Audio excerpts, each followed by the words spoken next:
అందరికీ నమస్కారం. I welcome you all back after a short break to Portal to Love and Light, a channel for a true spiritual seeker. ఈ channel తరపున అందరికీ హార్దిక స్వాగతం. మనం శ్రీ శ్రీ పరమహంస యోగానంద గారు అందించిన God talks with Arjuna the Bhagavad Gita, ఇందులో 2వ అధ్యాయమైన సాంఖ్యము మరియు యోగము. ఈ అధ్యాయంలో మనం 3వ భాగంలో ఉన్నాము. ఈ 3వ భాగం మనం బ్రేక్కి ముందు 2 శ్లోకాలతో ప్రారంభించుకున్నాము. మరి ఇప్పుడు అంటే కొంచెం రీక్యాప్ ఇచ్చి ముందుకు తీసుకెళ్తాను, సో దట్ మనకు ఆ కంటిన్యూటీ. మధ్యలో కొంచెం బ్రేక్ వచ్చింది కాబట్టి మళ్ళీ అది గుర్తు చేసుకొని ముందుకి కొనసాగుదాం. మరి ఈ సెషన్ స్టార్ట్ చేసే ముందు ఒక్కసారి ఆ శ్రీకృష్ణ పరమాత్మ చైతన్యంతో అనుసంధానమై మనం చక్కగా ప్రారంభించుకుందాము.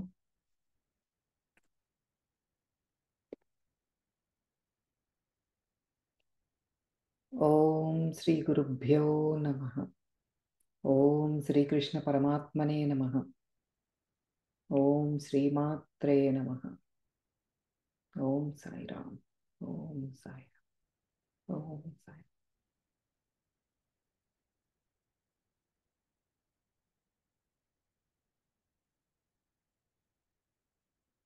అందరూ ఈ షార్ట్ బ్రేక్లో మీ ఫ్యామిలీస్తో ఫ్రెండ్స్తో ఎంజాయ్ చేస్తూ అందరూ ప్రశాంతంగా ఉన్నారు అని భావిస్తున్నాను. ప్రశాంతత, సంతోషం, ఇదే మనకి నిత్య జీవితంలో మనకి కావాల్సింది.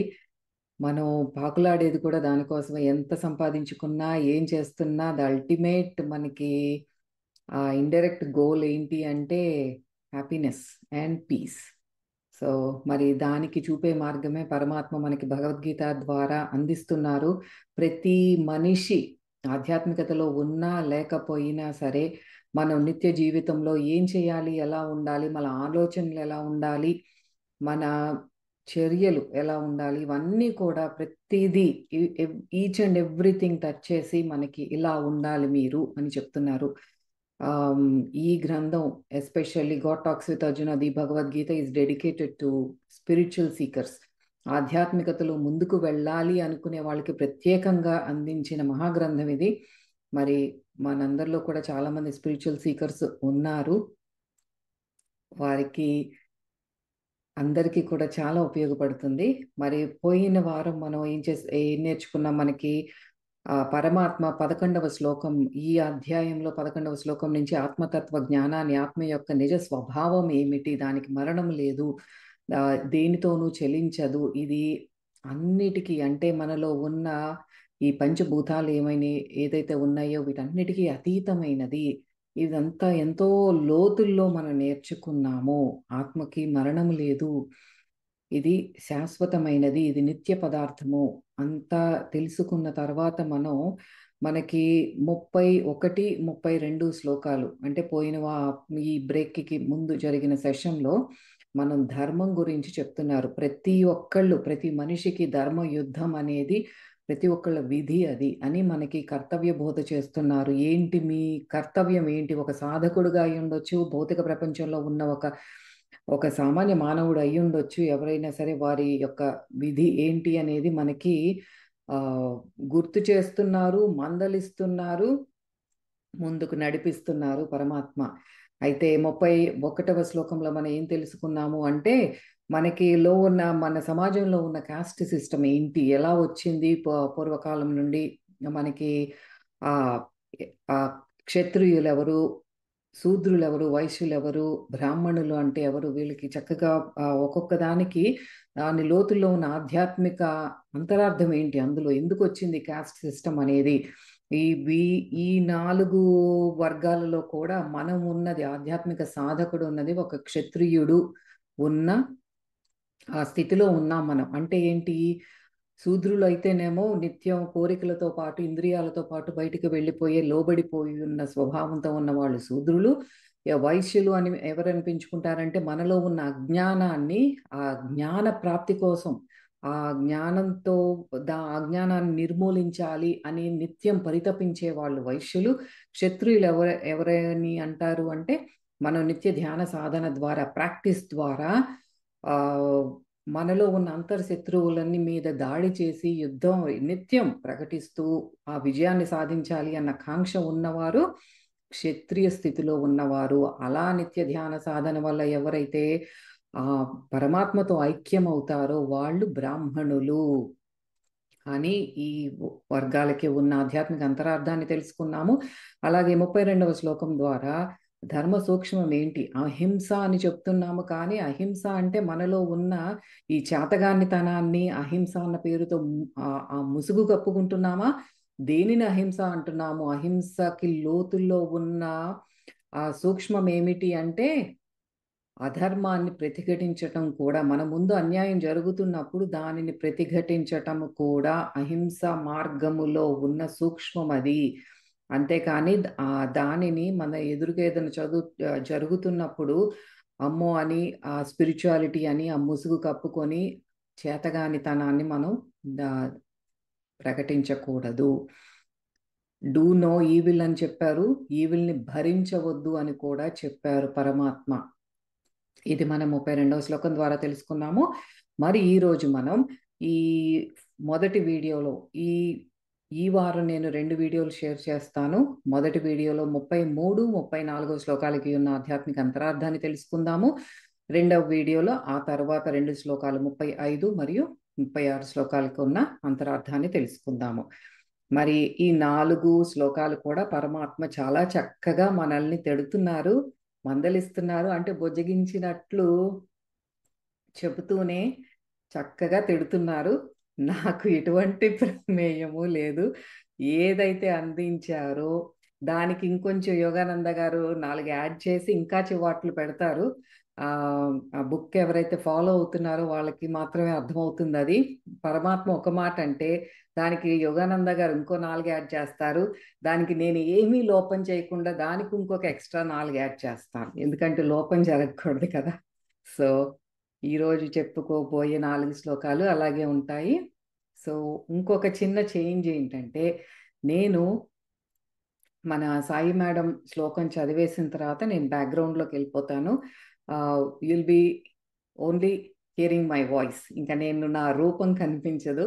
ఇట్లా చేద్దాం అనుకున్నాను. కొంచెం టైం కలిసి వస్తుంది అని నాకు అనిపిస్తోంది. దీనివల్ల చూద్దాము. మీకు ఇట్లా నచ్చలేదు ఉంటేనే ఇంటరాక్టివ్గా ఉన్నట్టు అనిపిస్తోంది, ఫేస్ కనిపిస్తూ ఉంటేనే బాగుంటుంది అనుకుంటే వీ కెన్ ఆల్వేస్ చేంజ్. మందే కదా ఇది, ఇట్స్ ఓకే. ఇట్లా వాయిస్ ఒకటే ఉంటే బాగాలేదు అనుకుంటే మళ్ళీ we can go back to our old. Just ఒక ట్రై చేద్దాం అనిపించింది. Let's see how it goes. Okay, సరే. మరి ఆలస్యం చేయకుండా సాయి మేడంని ఇన్వైట్ చేసుకుందాము. ముందు 33వ శ్లోకం పాడించుకుందాము. తర్వాత దానిలోకి లోతుల్లోకి వెళ్ళి ఆధ్యాత్మిక అంతరార్థాన్ని చూద్దాం. Okay, over to you Sai madam. 2వ అధ్యాయము 33వ శ్లోకం. అథ చేత్వమిమం ధర్మ్యం సంగ్రామం న కరిష్యసి తతః స్వధర్మం కీర్తిం చ హిత్వా పాపమవాప్స్యసి. ఈ యుద్ధము నీకు ధర్మబద్ధము. ఒకవేళ నీవు దీనిని ఆచరింపకున్నచో నీ స్వధర్మము నుండి పారిపోయిన వాడవు అగుదువు. దానివలన కీర్తిని కోల్పోవుదువు. పైగా నీవు పాపము చేసినవాడు అగుదువు. Thank you madam. ఇక్కడ మీరు థంబ్నెయిల్ కనుక చూసినట్టయితే ఏది పాపం, ఎవరు పాపాత్ముడు అని నేను పెట్టాను క్వశ్చన్ మార్క్. సో దానికి ఇప్పుడు లోతుల్లోకి వెళ్ళి చూద్దాం. ముందు పద విభజన చూద్దాం. అథ చేత్ అంటే అయినను, అంటే ఒకవేళ, త్వం నీవు, ఇమం ఇటువంటి, ధర్మ్యం ధర్మయుక్తమైన, సంగ్రామం యుద్ధమును, న కరిష్యసి చేయనిచో, తతః పిమ్మట, స్వధర్మం చ స్వధర్మమును, కీర్తిం కీర్తిని, హిత్వా పోగొట్టుకొని, పాపం పాపమును, అవాప్స్యసి పొందెదవు. అయితే దీనికి డైరెక్ట్ మీనింగ్ ఏంటో చూద్దాం. ఓ అర్జున, అజ్ఞానంతో నా పలుకులను నీవు విన్నపించుకోకుండా యుద్ధం చేయటం మానుకొనినచో నీవు క్షత్రియ ధర్మమును అతిక్రమించిన వాడు అవుతావు. దానివల్ల పాపము నీ నెత్తి మీద పడుతుంది. దాంతో పాటు నీకున్న అపారమైన కీర్తి కూడా చెడిపోతుంది అంటున్నారు పరమాత్మ. దీనికి మనం ఆధ్యాత్మిక అంతరార్థం ఏంటో చూద్దాం. ఇక్కడ ఒక్క మాటలో యోగిరాజులు ఏం చెప్తున్నారంటే, పాపి అని ఎవరును అంటారు అంటే యోగ సాధన చెయ్యని వాడను పాపి అంటారు. ఎందుకంటే తాను కూటస్థ బ్రహ్మంతో పాటు ఐక్యము లేడు కాబట్టి అతను పాపి అంటున్నారు. జస్ట్ సింపుల్ గా ఇప్పుడు మనకి ఒక్క చిన్న లైన్ లోనే ఎవరు పాపులు అన్నది తెలిసిపోతుంది. మనం గనక క్వశ్చన్ చేసుకుంటే చక్కగా మనకే అర్థం అవుతుంది. సో దీనికి పరమహంస యోగానంద గారు ఎక్స్పాండెడ్ కామెంటరీ ఇంకా విశ్లేషించి ఏం చెప్పారో చూద్దాం. నీ ప్రశాంతతను సంతోషాన్ని దూరం చేస్తున్న నీ అంతర్శత్రువుల మీద యుద్ధం చేసే అవకాశం వచ్చినప్పుడు దానిని తప్పించుకునే ప్రయత్నం చేయటం ధర్మ విరుద్ధము. మనకేంటి ఏం చెప్తున్నారు? ఇది మనకు ఆ యుద్ధం చేసే అవకాశం వచ్చింది. యుద్ధం చేసే అవకాశం ఏంటి? ఇక్కడ మనం చెప్తున్నాను కదా, భౌతిక తలంలోనూ తీసుకోవచ్చు. ఫిజికల్ లైఫ్ లో కూడా మన ముందు జరిగే వాటిని ప్రతిఘటించటం ఒకటి అయితే, మన అంతర్ ప్రపంచంలో మనం ధ్యాన సాధన అనేది ఒక టైం పెట్టుకొని మనం అలా సాధన చేసే అవకాశం మనకు ఉంది. ఆ వచ్చినప్పుడు దానిని మనం విస్మరించటం కానీ, లేక మనం జాగృత అవస్థలో ఉన్నాం, వేక్ఫుల్ స్టేట్ లో ఉన్నప్పుడు కూడా మనకి ఉన్న అవకాశం ఏంటి అంటే మనతో మనం ఉండటం, మన ఆలోచనలు మనం గమనించటం, మనకు వచ్చే ఆలోచనలు ఎలా వస్తున్నాయి అని కూడా విశ్లేషించి అందులో నకారాత్మకంగా ఏమన్నా ఉన్నాయా అంటే పక్కన వాళ్ళు బాధించేటట్టు ఆలోచనలు ఉన్నాయా, దానివల్ల నా అంతర్ ప్రపంచం ఎలా అది అంతా కూడా డిస్ట్రాక్ట్ అవుతున్నాను అంటే ఆ లోపలంతా ఒక గందరగోళం సృష్టించుకుంటున్నాను అన్న ఆలోచనలు గమనించుకోకపోవటం, ఇవన్నీ కూడా మనకున్న అవకాశాలే. ఆల్ దీస్ ఏదైతే చెప్పానో మనకున్న ఈ అవకాశాలని అవి తప్పించుకునే ప్రయత్నం చేస్తున్నాం. అంటే ఏంటి? మన ఆలోచనలు గమనించుకోవట్లేదు, మన కళ్ళ ముందు ఏం జరుగుతోందో కూడా మనం పట్టించుకోవట్లేదు. మనం ఒక టైం పెట్టుకుని మనకి ధ్యాన సాధన అనేది కూర్చోటానికి కూడా మనం ఆ సుముఖత చూపించట్లేదు. అలా ఎవరైతే ప్రయత్నం చేయట్లేదు, తప్పించుకుంటున్నారో అది ధర్మ విరుద్ధమైన చర్య అని చెప్తున్నారు. నీ ఆత్మ యొక్క నిజతత్వానికి, నీలో ఉన్న దివ్య పరమాత్మ రూపానికి నువ్వు వ్యతిరేకంగా వెళ్ళటం పాపము. ఇక్కడ పాపము అన్న మాట ఎన్నిసార్లు వాడుతున్నారో ఒక్కసారి మీరు కౌంట్ చేసుకోండి. దిస్ ఈజ్ సిన్ అంటున్నారు. ఇది ఎంతో పాపం. ఏది? పరమాత్మకి దగ్గర అవ్వటానికి చేసే ప్రయత్నం కాకుండా, ఆయనతో ఐక్యమయ్యే ప్రయత్నం కాకుండా వ్యతిరేకంగా. అంటే ఏంటి వ్యతిరేకంగా అంటే భౌతిక ప్రపంచంతో, భౌతిక ఈ సుఖాలతో, ఈ సుఖ లాలసతో పాటు మనం వెళ్ళిపోతూనే ఉన్నాము. అది పాపము. అదే భగవంతుడికి వ్యతిరేకంగా వెళ్ళటం అంటే. అంటే ఆత్మస్థితిలో లేకుండా ఇంద్రియాలతో పాటు మనం నిత్యం ప్రయాణం చేయటం పాపం. నెంబర్ 1 ఇది. తర్వాత ఏంటి? భగవద్గీత ఇప్పుడు మనకి ఇంకా ఏం విశ్లేషించి చెప్తున్నారు మనకి పరమహంస గారంటే, భగవద్గీత యొక్క ఆధ్యాత్మిక సాధన ఇది. ఈ మనం ఏదైతే చదువుతున్నామో ఇది ఒక్క సాధకులకే కాదు, ప్రతి ఒక్కళ్ళకి, పిల్లలకి, పెద్దలకి, యవ్వనంలో ఉన్న వాళ్ళకి, వృద్ధులకి, అందరికీ, ఏ వృత్తిలో ఉన్నవారైనా, ఒక ఆక్యుపేషన్ అంటే ఒక బ్రాహ్మణులకే అని కాదు, వేదాలు చదివే వాళ్ళకే కాదు, ఏ వృత్తిలో ఉన్న వారికైనా సరే కావలసిన, ఎవరికి కావలసినది వాళ్ళ సూక్ష్మాలు, ఆ పాయింట్స్ ఏదైతే వాళ్ళకి అవసరమో ఆ జీవితంలో వాళ్ళకు ఉన్నాయి. అయితే ఈ శ్లోకం ద్వారా యోగానంద గారు ముఖ్యంగా ఒక సాధకుడికి నిత్య జీవితంలో ఎలా ఉండాలో అనేది చెప్తున్నారు. దాంతోపాటు కొంచెం భౌతిక ప్రపంచంలో వెళ్ళిపోయే వాళ్ళకి కూడా చెప్తున్నారు అనమాట. ఉదాహరణ ఏంటంటే, ఒక బిజినెస్ మ్యాన్ ఉన్నాడు, ఒక వ్యాపారవేత్త. ఆయన ఆధ్యాత్మిక మార్గంలోకి వచ్చారు. He's a business man but స్పిరిచువాలిటీలో కూడా ఉన్నారు, ధ్యాన మార్గంలో ఉన్నారు. అలా వచ్చినప్పుడు అమ్మో నేను స్పిరిచువాలిటీలో ఉన్నానే, ఈ కాంపిటీటర్స్ అంటే ఆయన ఎంతో రోజు చుట్టూతో ఎంతో మంది కాంపిటీటర్స్ ఉంటారు వ్యాపారం అన్న తర్వాత. ఆ కాంపిటీటర్స్ నుంచి తన బిజినెస్ అభివృద్ధి చేయటానికి సంకోచించటం, అది ప్రాక్టికల్గా కాకుండా ఎంతో ఉదాసీనత చూపించటం, అంటే ఇండిఫరెన్స్ చూపించటం అనేది అదొక మూర్ఖత్వం అనిపించుకుంటుంది అంటున్నారు. అంటే నువ్వేం చేస్తున్నావు అక్కడ? స్పిరిచువాలిటీ అనే ముసుగు కప్పుకున్నావు. నువ్వు ఏ ప్రొఫెషన్లో ఉన్నా సరే, నువ్వు ఆ భౌతిక ప్రపంచంలో చేయాల్సిన ఆ పని ఏదైతే ఉందో అది చెయ్యకుండా స్పిరిచువాలిటీ అనే ముసుగు కప్పుకొని తన ఇష్టాలను ఏదైతే ఒక గోల్తో నువ్వు ఆ బిజినెస్ స్టార్ట్ చేసావు, అది ధర్మబద్ధంగానే చేస్తున్నావు, అది దాంట్లో ముందుకు వెళ్లకుండా దాన్ని పక్కన పెట్టేసి ఆ చెయ్యవలసిన ఆ ధర్మ యుద్ధం ఏదైతే ఉందో, అంటే ఏంటి? Healthy competition. నువ్వెవరిని ఏం చేయట్లేదు, మోసం చేయట్లేదు, హెల్తీ కాంపిటీషన్ చేస్తున్నావు.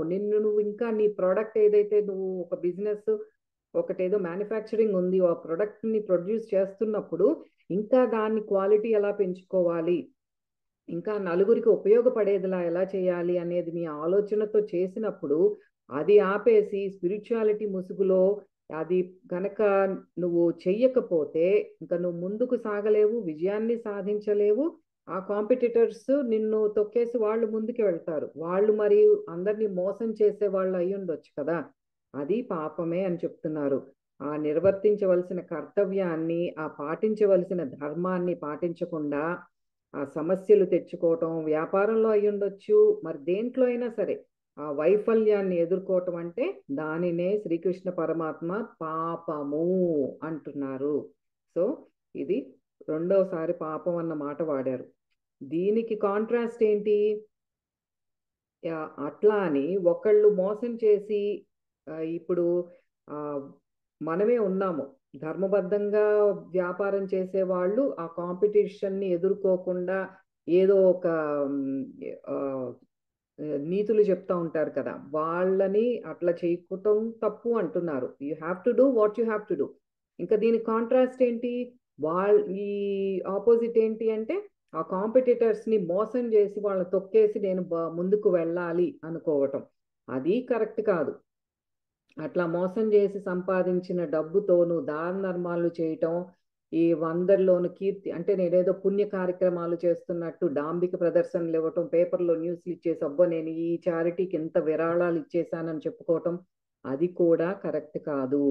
తన కళ్ళ ముందు అధర్మంగా వ్యాపారం జరుగుతుంటే దాన్ని ఖండించకుండా అమ్మో నేను స్పిరిచువాలిటీలో ఉన్నాను అని ఆ లోపల లోపల బాధపడటం, అది కూడా తప్పే.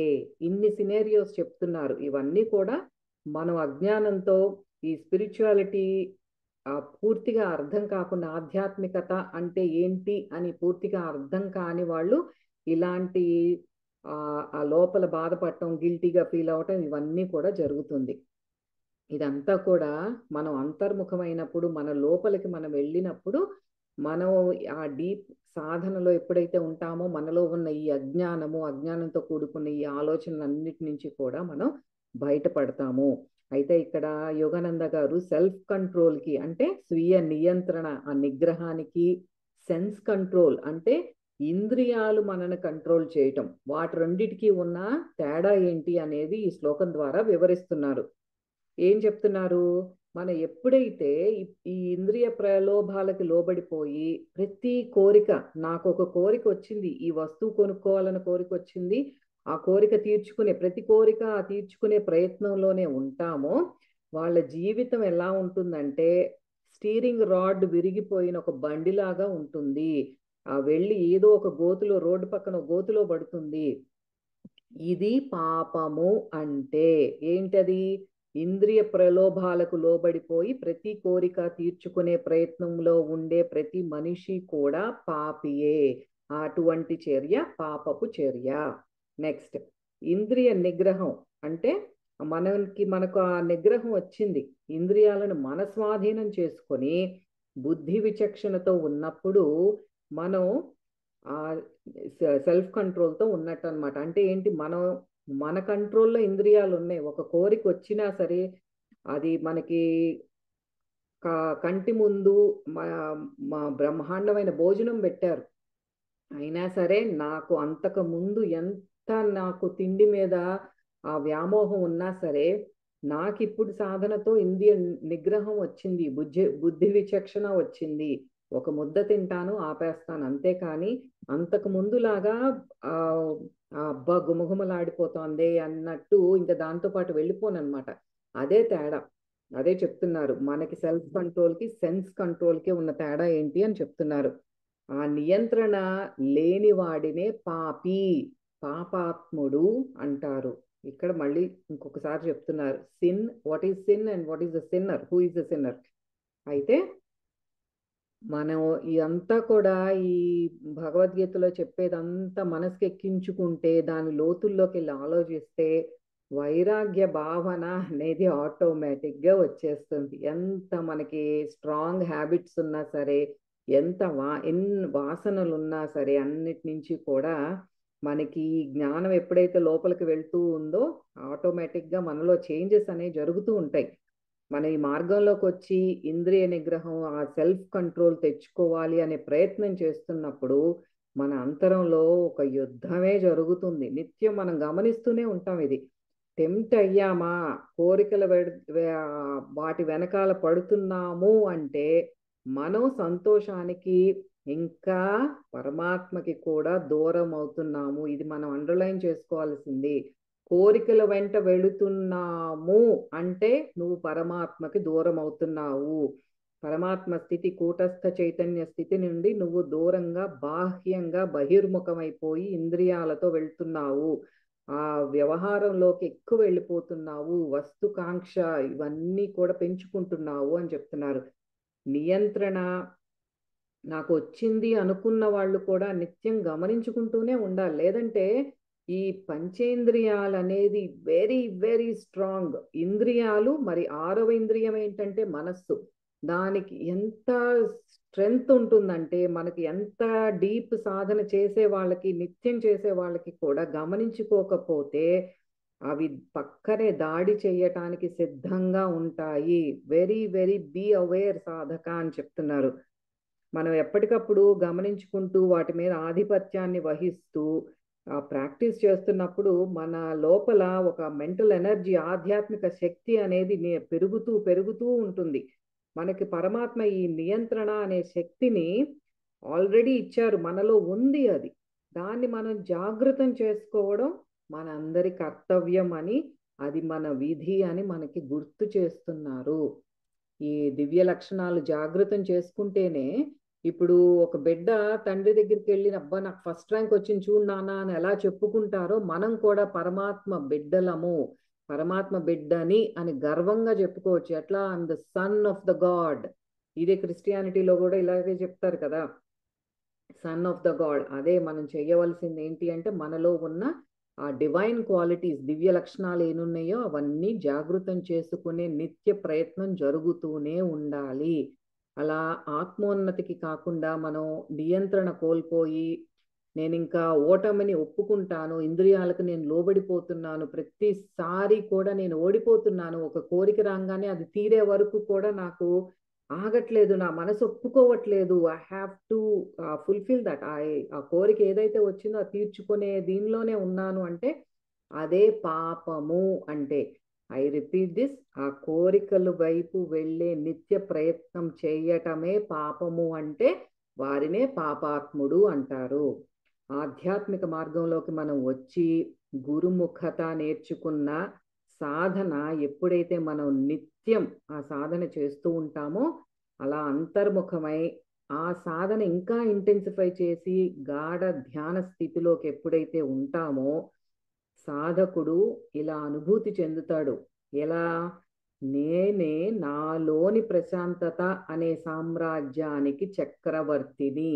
ఎప్పుడైతే మనం ఆ బ్లిస్ఫుల్ స్టేట్, ఆ సమాధి స్థితిని గనక కొద్దిగా రుచి చూస్తామో, అది 1 సెకండ్ అయి ఉండొచ్చు, ఎంతైనా ఒక స్ప్లిట్ సెకండ్ అయి ఉండొచ్చు. అది ఎప్పుడైతే సాధకుడు రుచి చూస్తాడో అప్పుడు తనలో తాను ఇలాగే అనుకుంటాడు, ఆ సామ్రాజ్యానికి ఏంటి, నాలో ఒక ప్రశాంతమైన సామ్రాజ్యం ఉంది, దానికి చక్రవర్తిని నేను. ఎంతో కష్టపడి ఎంతో యుద్ధం చేసి నాలో ఈ చంచలత, ఆందోళన మీద నేను గెలుపు సాధించాను, విజయం సాధించాను అని అనుకుంటాడు.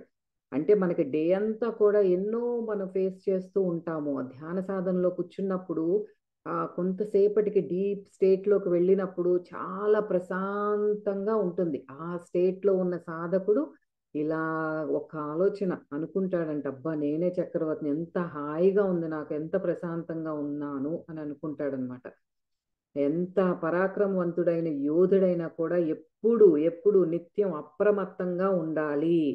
యుద్ధం చేసేటప్పుడు రాజ్యాన్ని గెలిచాక కూడా మళ్ళీ శత్రువులు ఎక్కడ దండెత్తుతారో అని నిత్యం కంట కనిపెడుతూనే ఉండాలి. ఇప్పుడు మనకి ఇండో పాకిస్తాన్ వార్ కానీ ఏదైనా 2 దేశాలకి వార్ జరిగినప్పుడు అట్లా వాళ్ళు ఇంకా అయిపోయిందిలే గెలిచాములే అని కూర్చోరు కదా, నిత్యం సోల్జర్స్ అక్కడ బోర్డర్లో ప్రొటెక్ట్ చేస్తూనే ఉంటారు. అలాగే మనం కూడా ఎంత మనం సాధనలో ముందుకు వెళ్ళినా సరే చాలా అప్రమత్తంగా ఉండాలి. యాక్చువల్లీ ఇన్ఫాక్ట్ చెప్పాలంటే ముందుకు వెళ్ళే కొద్దీ ఇంకా ఇంకా జాగరూకతతో ఉండాలి. You should be in complete awareness. ఇలా సాధన చేసేవారే ఇదే నా ధర్మము, నా అంతర్ ప్రపంచంలో ప్రశాంతతను కాపాడుకోవడమే నా ప్రథమ కర్తవ్యము అని తెలుసుకుంటాడు. ఇంక ఇదంతా కాదు, నేను ఎందుకు ఈ కోరికలు ఇవన్నీ అలలులాగా నన్ను డిస్ట్రాక్ట్ చేస్తున్నాయి, నేను సముద్ర గర్భంలో ఉన్న ప్రశాంతతను చూడాలి అని మనం డీప్ డైవ్ చేయటానికి సిద్ధంగా ఉండాలి. అదే మన ప్రథమ కర్తవ్యంగా పెట్టుకోవాలి. ఇది మనలో ఉన్న అహం నశించి మనం ఆత్మ చైతన్యంతో అనుసంధానమయ్యే వరకు కూడా ఈ సాధన అనేది కొనసాగుతూనే ఉండాలి.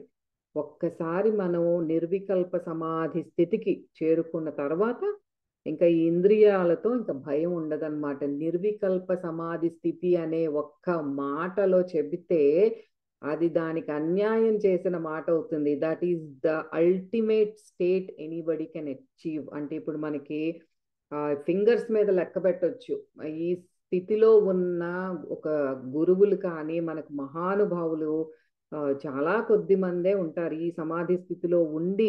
వాళ్ళు ఇప్పుడు మనకి యోగా పరమహంస యోగానంద గారు అయి ఉండొచ్చు, మనకి భగవాన్ శ్రీ రమణ మహర్షి గారు అయి ఉండొచ్చు. మన వాళ్ళని ఒక్కసారి గమనిస్తే అది నిర్వికల్ప సమాధి స్థితి అంటే. ఆ స్థితికి చేరుకునే వరకు కూడా మనం సాధన అనేది ఇంకా ఇంకా గాఢంగా చెయ్యాలి, కానీ దానికి మనం బద్ధకం చూపించకూడదు. ఒక్కసారి ఆ స్థితికి చేరుకున్న తర్వాత ఇంకా వాళ్ళకి ఇంద్రియాలతో ఎటువంటి భయం లేదు. మీరు గమనించినట్లయితే మరి అంతే కదా, మహాగురువులకి వాళ్ళకి ఏం వేసుకుంటున్నారో వాళ్ళకేమి దే డోంట్ కేర్. బట్టలు ఒంటి మీద బట్టలే ఉన్నాయి, దేహస్పృహ ఉండదు, ఎటువంటి నగలు కానీ ఏ ఆస్తులు సంపాదించుకోవాలా, భార్య భర్త ఈ అనుబంధాలతో వాళ్ళతో పాటు వెళ్ళిపోవటం ఇది ఏది ఉండదు వాళ్ళు. అది నిర్వికల్ప సమాధి స్థితి అంటే. అజ్ఞానం అనేది అన్నింటిలోకి మహాపాపము. ఇంకొకటి చెప్తున్నారు, ఇప్పటి వరకు పాపాత్ముడు ఎవరు పాపి ఎవరు అన్నారు, అన్నింటిలోకి ద హైయెస్ట్ పాపి ఆర్ మహాపాపం ఏంటి అంటే అజ్ఞానం, మనలో ఉన్న అజ్ఞానం. ఎందుకంటే అది మన లోపల ఉన్న డివైన్ క్వాలిటీస్, ఈ దివ్య గుణాలన్నిటినీ కూడా కప్పేస్తుంది.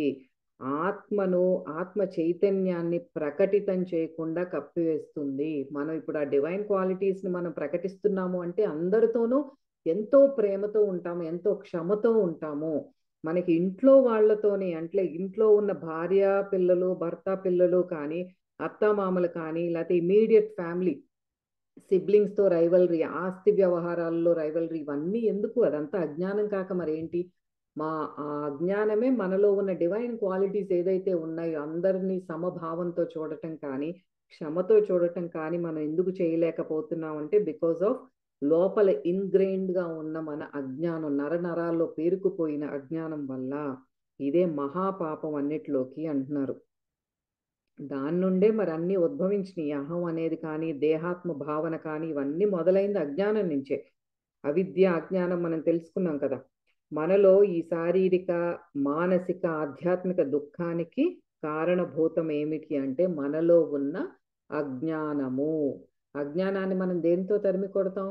జ్ఞానం. జ్ఞానం అనే జ్యోతితోనే ఆ అజ్ఞానం అనే ఆ డార్క్నెస్ని మనం నిర్మూలించగలుగుతాము.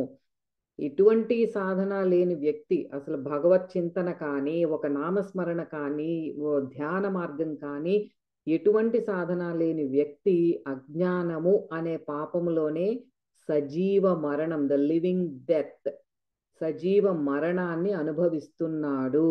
నిత్యం జరిగేది అదే. ఎటువంటి సాధన లేని వాళ్ళు ఆ డబ్బుని చూసుకొని, ప్రాపర్టీస్ని చూసుకొని, వీటి నుంచే ఆ క్షణికమైన సుఖాన్ని, ఆ సంతోషాన్ని అదే నిజం అనుకొని ఆ అందులో వెనక దుఃఖం ఉందని గమనించలేకపోతారే, అదే సజీవ మరణం అంటే. ఆత్మ సాక్షాత్కారాన్ని మనం ప్రాప్తించుకునే సాధనాలు అయిన ఈ శ్వాస, ప్రాణ, వీటిని నిరాకరిస్తూ మాయలో పడి ఒక తోలు బొమ్మలాగా ఆడుతున్నారు ఎటువంటి సాధన లేని ఒక సామాన్య మానవుడు. ఒక యోగికు కూడా ఇలాంటి ప్రలోభాలు వస్తాయి. యోగి అయిన తర్వాత కూడా ఏమి తినాలనిపించదా, వీళ్ళకి ఏం చేయాలనిపించదా అంటే ఈ ప్రలోభాలకి క్షణికంగా లోనవుతారు. కానీ అది చాలా స్ప్లిట్ సెకండ్స్లో క్షణికంగానే ఉంటుంది. కానీ మళ్ళీ వెనక్కి కూటస్థ చైతన్య స్థితికి వచ్చేస్తారు. మనకి పరమాత్మతో ఉన్న ఈ అనుబంధాన్ని ఎప్పుడూ మరచిపోకూడదు. దానికి వ్యతిరేకంగా వెళ్ళకూడదు. అది మనం ఇప్పుడు ప్రాక్టీస్తో, సాధనతో మనం చెయ్యాలి. ఆ సాధన క్రమక్రమంగా మన సహజ సాధన, సహజ స్థితిగా మారాలి. ఏంటి, ఇప్పుడు మనం ప్రాక్టీస్ చేస్తున్నాము, గంట అనుకుంటున్నాం, 2 గంటలు అనుకుంటున్నాం, 3 గంటలు అనుకుంటున్నాం, ధ్యాన సాధన అంటున్నాం, ఒక డే టైంలో కూడా ఒక ప్రాక్టీస్ చేస్తున్నాం, ఎఫర్మేషన్స్ చెప్పుకుంటున్నాము, ఏదో ఒకటి ప్రాక్టీస్ అనేది చేస్తున్నాం. ఆ ప్రాక్టీస్ అనేది మనకు సహజం అయిపోవాలి. ఇది ఒక డైలీ వర్కౌట్ లాగా కాకుండా గ్రాడ్యువల్గా ఏమైపోవాలి, ఇది నా సహజం, this is my routine, it's part of me అన్నట్లు అయిపోవాలి. అలా అయిపోయింది, ఇంకా అది మన స్థితిలాగా మారిపోవాలి. అది మనం ఎప్పుడూ గుర్తు పెట్టుకునే ఉండాలి. మరి ఇప్పుడు అర్థమైంది కదా, మనం ఎవరు పాపం చేస్తున్నామా, పుణ్యం చేస్తున్నామా, మరి మన ఆలోచనలు, మన చర్యలే చెబుతాయి మనం పాపాత్ములమో లేకపోతే పుణ్యాత్ములమో అనేది. మనం ఎటువంటి చర్యలు చేస్తున్నామనేయే మనల్ని చెప్తాయి. ఎవరిని అడగాల్సిన పని లేదు అది. So we can check our selves ఇంట్రోస్పెక్షన్తో.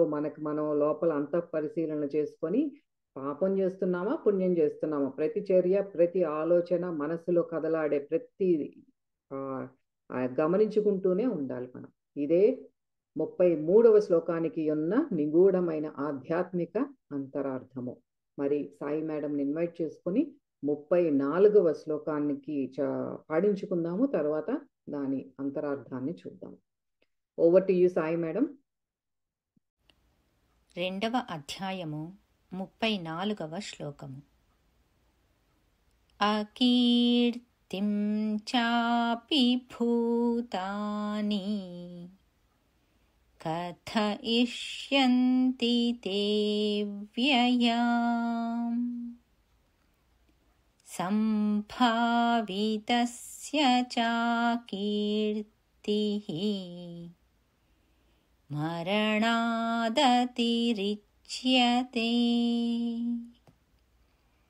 లోకులెల్లరును బహుకాలము వరకును నీ అపకీర్తిని గూర్చి చిలువను పలువులుగా చెప్పుకొందురు. మాన్యుడైన పురుషునకు అపకీర్తి మరణము కంటెను బాధాకరమైనది. Thank you madam. పద విభజన చూద్దాం ఇప్పుడు 34వ శ్లోకానికి. దీనికి అకీర్తి అంటే ఏమిటి అనేది ఈ క్వశ్చన్కి మనం ఈ శ్లోకం ద్వారా మనకు అర్థం తెలుస్తుంది. పద విభజన ఏంటి? చ మరియు భూతాని సమస్త జనులు, తే నీ యొక్క, అవ్యయాం కలకాలము నిలిచియుండు, అకీర్తిం అపి అంటే అపకీర్తిని గూర్చియు, కథ ఇష్యంతి చెప్పుకొందురు, చ మరియు సంభావితస్య మాన్యుడైన వానికి, అకీర్తి అపకీర్తి, మరణాత్ మృత్యువు కంటేను, అతిరిచ్యతే అధిక బాధాకరమైనది అని చెప్తున్నారు పరమాత్మ. ఇందులోనే మనకు తెలిసిపోతుంది డైరెక్ట్ మీనింగ్ ఏంటి దీనికి. ఇప్పుడు ఈ రాబోయే తరాలన్నీ కూడా ఎంతో కాలము నీ అపకీర్తిని అంటే నీ గురించి చెడ్డగా చెప్పుకుంటారు. నువ్వు ధర్మాత్ముడని, సూర్యుడని, గౌరవనీయమైన ఒక స్థానాన్ని నువ్వు అందుకున్న వారివి. అపకీర్తి అనేది మరణం కంటే కూడా ఎక్కువగా బాధిస్తుంది అని చెప్తున్నారు పరమాత్మ. ఇప్పుడు దీనికి ఆధ్యాత్మిక అంతరార్థం ఏంటో చూద్దాం. ఏం చెప్తున్నారు ఇక్కడ ఒక్క మాటలో? అకీర్తి అంటే కూటస్థ స్థితిలో లేకపోవడమే. అలా మనం కూటస్థ స్థితిలో లేనప్పుడు దానికంటే చావడమే మంచిది కదా అని అందరూ అంటారు అంటున్నారు యోగిరాజులు. చూసారా, అది కూటస్థ చైతన్య స్థితిలో లేకపోతే చావడమే మంచిది కదా అంటున్నారు. అదే అకీర్తి అంటే. సో దీనికి పరమహంస యోగానంద గారు ఇంకా విశ్లేషించి ఎక్స్పాండెడ్ కామెంటరీ ఏం చెప్తున్నారో చూద్దాం. అకీర్తికరమైన అవమానకరమైన చర్య చేసినప్పుడు ఆ మచ్చ, మనం తెచ్చుకున్న మచ్చ ఏదైతే ఉందో అది శతాబ్దాల వరకు పోదు. ఖ్యాతితో ఎంతో గౌరవంతో బ్రతికిన వారికి అపఖ్యాతి అనేది మరణం కంటే కూడా చాలా దుర్భరమైన అవస్థ. తన దేశ ఈ సంరక్షణ బాధ్యతను విడనాడి యుద్ధ భూమి నుండి పారిపోయిన యోధుడు అవమానాన్ని, అపకీర్తిని మోయక తప్పదు అని చెప్తున్నారు. అంటే ఇప్పుడు అర్జునుడు ఉన్న స్థితి యుద్ధ భూమిలో జరుగుతోంది కాబట్టి అక్కడ యుద్ధ భూమి నుండి పారిపోయిన వాళ్ళకి అపకీర్తి తప్పదు అని చెప్తున్నారు. కానీ ఇప్పుడు మనకు ఆధ్యాత్మికంగా ఏంటి, అర్జునుడు ఎక్కడున్నాడు అంటే ధర్మక్షేత్ర కురుక్షేత్ర ప్లేన్లో, అంటే మానసిక తలంలో ఉన్నాడు. అక్కడ తనలో గమనించుకున్న ఈ ఏదైతే నకారాత్మక భావనలు, ఆలోచనలు కానీ ఆ క్వాలిటీస్ ఏదైతే ఉన్నాయో వాటి మీద యుద్ధం చెయ్యకుండా పారిపోతే ఆ అకీర్తి అంటే వాటన్నిటినీ మనం దూరం చేసుకుంటేనే కూటస్థ స్థితిలోకి వెళ్తాము. ఆ స్థితిలో లేకపోవడమే అకీర్తి అని చెప్తున్నారు. అయితే ఇక్కడ మనకి భౌతికంగా కూడా మనం ఎన్నో ఫ్యామిలీస్ని చూస్తూ ఉంటాం బయట. ఎంతో చాలా గౌరవంతో బ్రతికి ఎంతో పేరు ప్రఖ్యాతలతో ఉన్నవాళ్ళు కూడా ఏదో జరుగుతుంది, సడన్గా ఏదో దుర్ఘటన జరుగుతుంది. ధనాన్ని కోల్పోవటం కానీ, అప్పులు పాలవటం కానీ, అందరితోనూ నిందలు పడటం కానీ, ఇదంతా చూస్తూ ఉంటాం. అకీర్తి పాలవుతారు. ఈ ఇంటింటికి కూడా ప్రతి ఇంటికి ఒక కథ ఉంటుంది. అటువంటి దురావస్థ నుండి ఎలా మనం తప్పించుకోవాలి, అసలు ఆ పరిస్థితి రాకుండా కూడా మనం ఎలా ప్రివెంట్ చేసుకోవాలి అన్న మార్గాన్నే మనకి పరమాత్మ చూపించారు. అందుకే శ్రీకృష్ణుల వారు కృష్ణం వందే జగద్గురు, జగద్గురువు ప్రతి ఒక్కళ్ళకి గురువు ఆయన. అది మనం ఫాలో అవ్వగలగాలి, ఫాలో అవ్వాలి అన్న సుముఖత కూడా మనకి రావాలి అంటే ఆయన మనకి అనుగ్రహం ఉంటేనే, మనకి భగవద్గీత లాంటి మహాగ్రంథాలు అందాలన్నా కూడా పరమాత్మ అనుగ్రహం ఉంటేనే జరుగుతాయి ఇవన్నీ కూడా.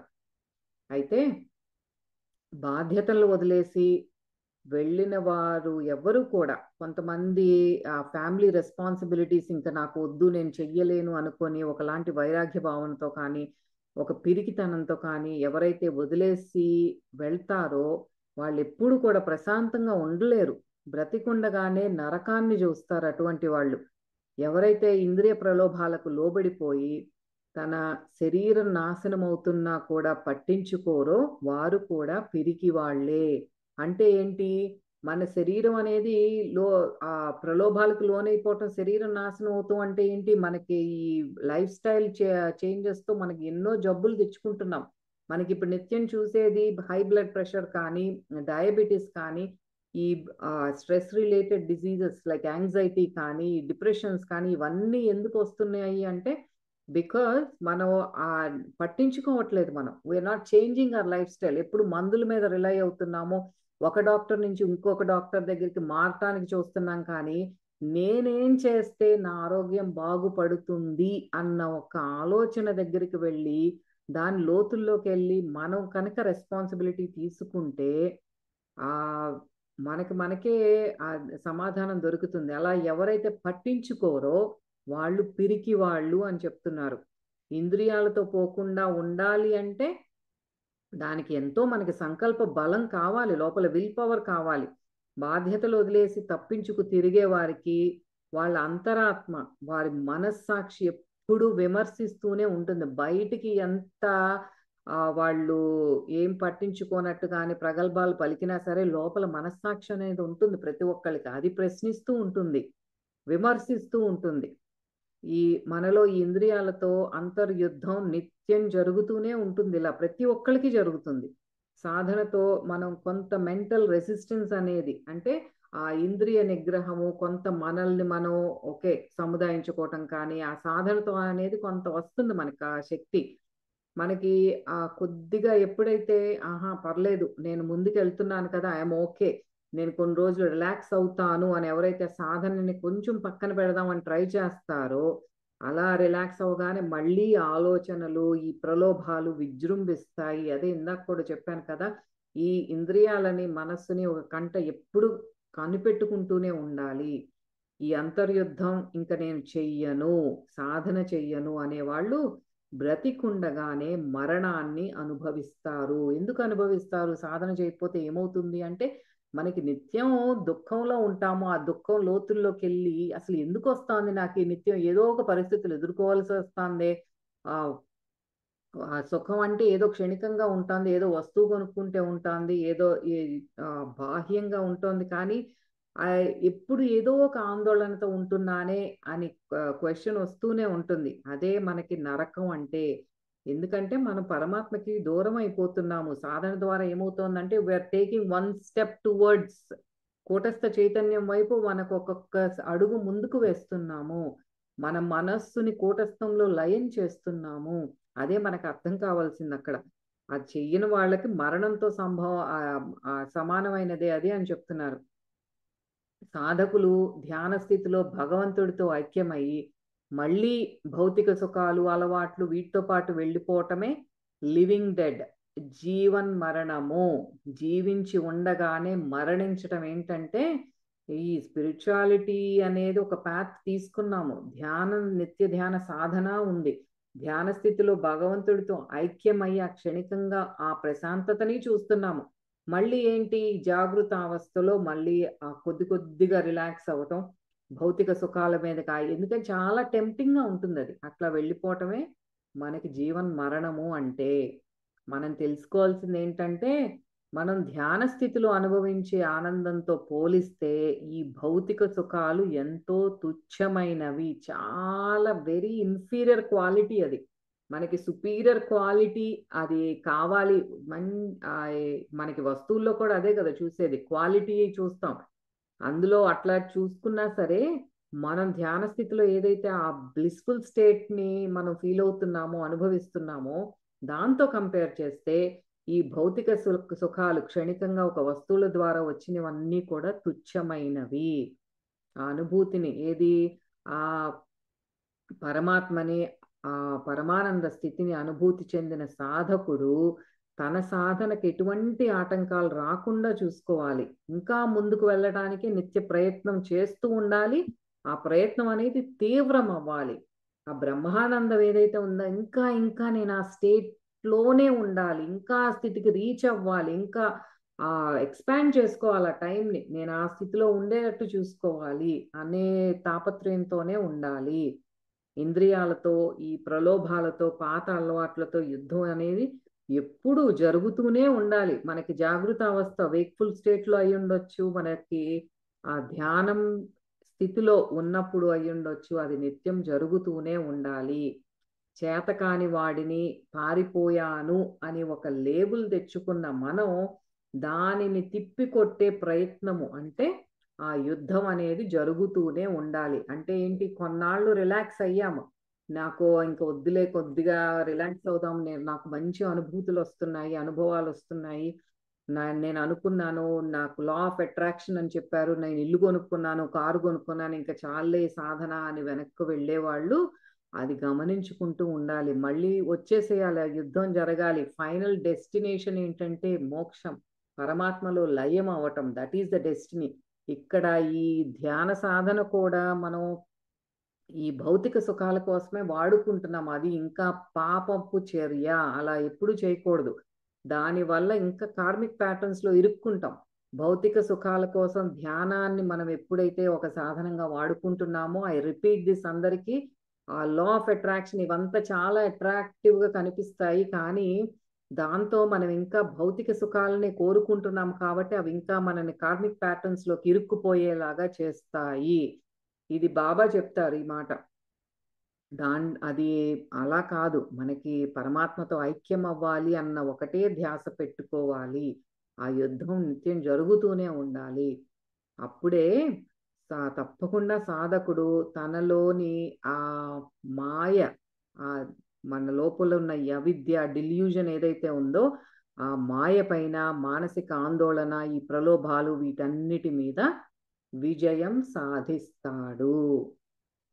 ఇదే మనకి చెప్తున్నారు పరమహంస యోగానంద గారు ఎక్స్పాండెడ్ కామెంటరీ ఆఫ్ శ్లోకం 34వ శ్లోకానికి ఉన్న నిగూఢమైన ఆధ్యాత్మిక అంతరార్థము. సో ఈ నెక్స్ట్ వీడియోలో, ఈ రెండవ వీడియోలో 35, 36 శ్లోకాలకి ఉన్న అంతరార్థాన్ని చూద్దాము.